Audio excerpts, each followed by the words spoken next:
Hi all, അസ്സലാമു അലൈക്കും. Welcome back to Silna's kitchen. ഇന്നത്തെ റെസിപ്പി സോയ വെച്ചിട്ട് നല്ല ടേസ്റ്റി ആയിട്ടുള്ള ഒരു അടിപൊളി വെറൈറ്റി ബ്രേക്ക്ഫാസ്റ്റിൻ്റെ റെസിപ്പിയാണ്.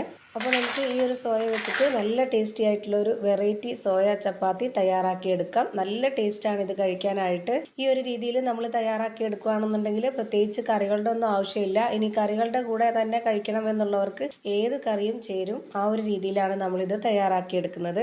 അപ്പോൾ ഞാനിവിടെ ഈ ഒരു സോയ എടുത്തിട്ടുള്ളത് 250 ml കപ്പിൻ്റെ അളവിൽ 2 കപ്പ് സോയ അതുപോലെ ഒരു പാത്രത്തിലേക്ക് ഇട്ട് വെച്ചിട്ടുണ്ട്. എന്നിട്ട് ഇതിലേക്ക് കുറച്ച് വെള്ളം ഒഴിച്ചു വെച്ചതിന് ശേഷം അതൊന്ന് കുതിരാനായിട്ട് വെച്ചിട്ടുണ്ട്.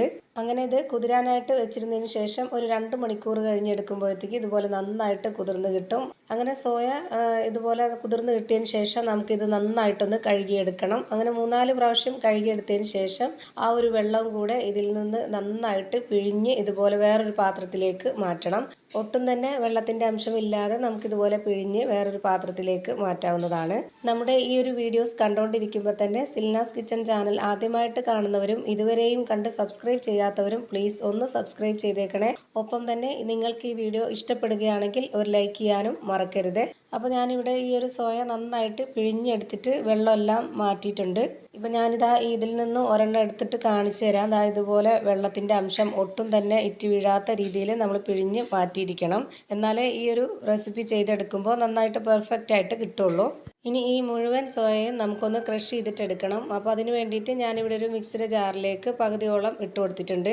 സോയ ഇതുപോലെ നന്നായിട്ടൊന്ന് ക്രഷ് ചെയ്തെടുത്തതിന് ശേഷം ഇതുപോലെ ഒരു പാത്രത്തിലേക്ക് ഇട്ട് കൊടുക്കുന്നുണ്ട്. ചെറിയ ജാറിൽ ചെയ്തെടുക്കണം എന്നുള്ളവർക്ക് ചെറിയ ജാറിൽ ചെയ്തെടുക്കാം. ഞാനിപ്പോൾ ഇവിടെ ഒരുപാടുള്ളതുകൊണ്ട് പെട്ടെന്ന് തീരാൻ വേണ്ടിയിട്ടാണ് ഇതുപോലെ വലിയ ജാറ് എടുത്തിട്ടുള്ളത്. ഇനി ഈ ഒരു മിക്സിയുടെ ജാറിലേക്ക് ബാക്കിയുള്ള സോയ കൂടി ഇട്ട് കൊടുത്തിട്ട് ഇതുപോലെ ഒന്ന് ക്രഷ് ചെയ്തെടുക്കുന്നുണ്ട്. ഇനി ഇതും കൂടെ ഈ ഒരു പാത്രത്തിലേക്ക് ഇട്ട് കൊടുക്കാം. അപ്പോൾ ഇവിടെ നന്നായിട്ട് എല്ലാ സോയയും ക്രഷ് ചെയ്തെടുത്തിട്ടുണ്ട്. ഇനി ഇത് മാറ്റി വെച്ചേക്കാം. അടുത്തതായി ഒരു പാത്രത്തിലേക്ക് 250 ml കപ്പിൻ്റെ അളവിൽ 2 കപ്പ് മൈദയാണ് ഇട്ട് കൊടുക്കുന്നത്. ഗോതമ്പ് പൊടിയിൽ ചെയ്തിട്ടെടുക്കണം എന്നുള്ളവർക്ക് അങ്ങനെയും ചെയ്തിട്ടെടുക്കാം. മൈദപ്പൊടിയിലാണ് കുറച്ചുകൂടി ടേസ്റ്റി ആയിട്ട് തോന്നിയിട്ടുള്ളത്. അതുകൊണ്ടാണ് മൈദപ്പൊടി എടുത്തിട്ടുള്ളത്. ഇതുപോലെ ഓരോ കപ്പ് മാവും നിറച്ചിട്ടാണ് എടുത്തിട്ടുള്ളത്. അതുപോലെ തന്നെ എടുക്കാൻ നോക്കുക. ഇനി ഇതുപോലെ ചെറിയൊരു സ്പൂൺ അളവിൽ 1 സ്പൂൺ കുരുമുളക് പൊടിയും 1/4 സ്പൂൺ ഗരം മസാല പൊടിയും കുറച്ച് കറിവേപ്പിലയും ഞാനിതിലേക്ക് ഇട്ട് കൊടുത്തിട്ടുണ്ട്. കറിവേപ്പില കട്ട് ചെയ്തിട്ടാണ് ഇട്ട് കൊടുത്തിട്ടുള്ളത്. പിന്നെ ഇതിലേക്ക് ആവശ്യത്തിനുള്ള ഉപ്പും കൂടി ഇട്ട് കൊടുത്തിട്ട് ആദ്യം ഇതെല്ലാം കൂടി നന്നായിട്ടൊന്ന് ഈ ഒരു പൊടിയിൽ മിക്സ് ചെയ്തിട്ടെടുക്കാം. ഇതുപോലൊരു വിസ്ക് വെച്ചിട്ടോ അല്ലാന്നുണ്ടെങ്കിൽ കൈ കൊണ്ട് തന്നെ നന്നായിട്ടൊന്ന് മിക്സ് ചെയ്തിട്ടെടുക്കാം. ഇനി ഈ ഒരു മൈദപ്പൊടിയിലേക്ക് നമ്മൾ നേരത്തെ പൊടിച്ച് വെച്ചിരുന്ന ആ ഒരു സോയ ഇട്ട് കൊടുക്കാം. പിന്നെ ഇതിലേക്ക് ഇതേപോലെ 2 സ്പൂൺ അളവിൽ ഓയിലാണ് ഒഴിച്ചു കൊടുക്കുന്നത്. ബട്ടറോ നെയ്യോ ഉരുക്കി ഒഴിച്ചു കൊടുക്കണം എന്നുണ്ടെങ്കിൽ അങ്ങനെ ഒഴിച്ചു കൊടുക്കാം, കുഴപ്പമൊന്നുമില്ല. എന്നിട്ട് ഇത് ആദ്യം തന്നെ കൈകൊണ്ട് നന്നായിട്ടൊന്ന് മിക്സ് ചെയ്തിട്ടെടുക്കാം. എന്നതിന് ശേഷം പിന്നെ നമുക്ക് അറിയാൻ പറ്റും എത്രയാണ് ഇതിലേക്ക് വെള്ളം ഒഴിച്ചു കൊടുക്കേണ്ടതെന്ന്. അപ്പോൾ ഞാനിവിടെ എല്ലാം തന്നെ നന്നായിട്ടൊന്ന് മിക്സ് ചെയ്തിട്ടെടുത്തിട്ടുണ്ട്. ഇനി നമുക്ക് ഇതിലേക്ക് ഒഴിച്ചു കൊടുക്കേണ്ടത് 250 ml കപ്പിൻ്റെ അളവിൽ 1/4 കപ്പ് വെള്ളം ആദ്യം ഒഴിച്ചു കൊടുത്തിട്ടുണ്ട്. എന്നിട്ട് ഇതൊന്ന് കുഴച്ച് നോക്കാം. എന്നിട്ട് പോരാന്നുണ്ടെങ്കിൽ മാത്രം ഒഴിച്ചു കൊടുത്താൽ മതി. അപ്പോൾ ഇത് തയ്യാറാക്കാനായിട്ട് ഈ ഒരു 1/4 കപ്പ് വെള്ളം തന്നെ കറക്റ്റ് ആയിട്ടുണ്ട്. ഇനി ഇതിലേക്ക് വേറെ വെള്ളമൊന്നും വേണ്ട. ഇങ്ങനെ മാവൊന്ന് കുഴച്ചെടുത്തതിന് ശേഷം ഇനി നമ്മുടെ കയ്യിലേക്ക് കുറച്ച് ഓയിലോ നെയ്യോ അല്ലാന്നുണ്ടെങ്കിൽ ബട്ടർ ഉരുക്കിയതോ എന്തെങ്കിലും ഒന്ന് സ്പ്രെഡാക്കിയതിന് ശേഷം നമുക്ക് എത്ര വലിപ്പത്തിലുള്ള ചപ്പാത്തിയാണോ തയ്യാറാക്കിയെടുക്കേണ്ടത് ആ ഒരു വലിപ്പത്തിൽ നമ്മൾ ഇതുപോലെ മാവൊന്ന് ഉരുട്ടിയിട്ടെടുക്കുക. അപ്പോൾ ഞാനിവിടെ ഇത്രയും വലിപ്പത്തിലാണ് ഈ ഒരു മാവ് എടുത്തിട്ടുള്ളത്. ഇനി നമുക്കിത് പരത്തിയെടുക്കാൻ വളരെ എളുപ്പമാണ്. ഞാൻ ഇതുപോലെ ഒരു തട്ടിലാണ് കുറച്ച് ഓയിൽ ഒഴിച്ചു കൊടുത്തതിന് ശേഷം കൈകൊണ്ട് തന്നെ ഈ ഒരു രീതിയിലൊന്ന് പരത്തി കൊടുക്കുകയാണ് ചെയ്യുന്നത്.